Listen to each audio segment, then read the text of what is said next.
back to my class. We have Igbo language. We have what? Igbo language. Our topic says the use of na as a conjunction in Igbo sentences. Remember, we have 5 uses of na in Igbo language. We have been learning about other ones, like 4 of them. Conjunction is the 4th one. Conjunction is the 4th one. So now, conjunction simply means in Igbo, njiko, njiko, njiko. Conjunction means njiko.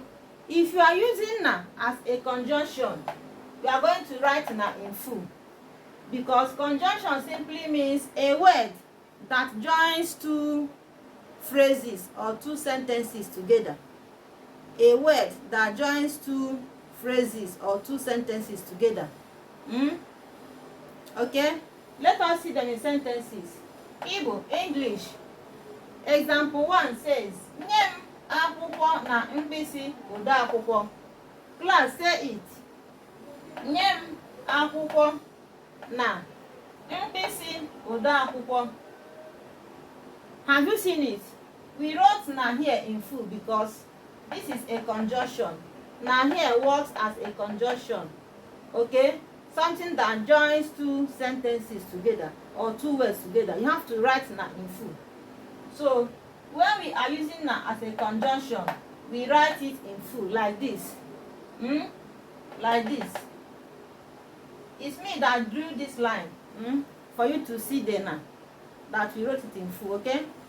So, nyem akwụkwọ na mkpịsị ode akwụkwọ simply means give me book and a pen.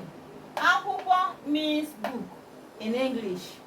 Mkpịsị ode akwụkwọ means pen. Example 2 says, ụlọ akwụkwọ na ụlọ ụka dị n'otu mbara ezi ahụ. Class, repeat after me. Ụlọ akwụkwọ na ụlọ ụka dị n'otu mbara ezi ahụ. Meaning, school and church are in that same compound. School and church are in that same compound. You have school, you have church in the same compound. Ụlọ akwụkwọ na. Ụlọ akwụkwọ na. Now we come at the middle to join the 2 phrases or 2 sentences or 2 words together. Okay? Example 3 says, aka na ụkwụ. Aka na ụkwụ. Class, say it. Aka na ụkwụ. Yes. Aka na ụkwụ. Meaning hand and the leg. Hand and the leg.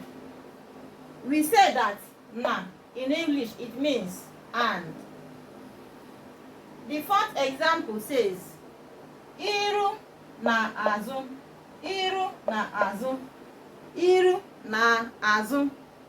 You cannot say iru azụ. Doesn't make a sense. But if you put a conjunction na, it will be very, very good. Iru na azụ. Iru na azụ. Now you have seen that na here as a conjunction, you are going to write it in full. Like and share our videos. Subscribe to our channel. Follow us for more. Always share our videos to others for them to see and follow us. Bye.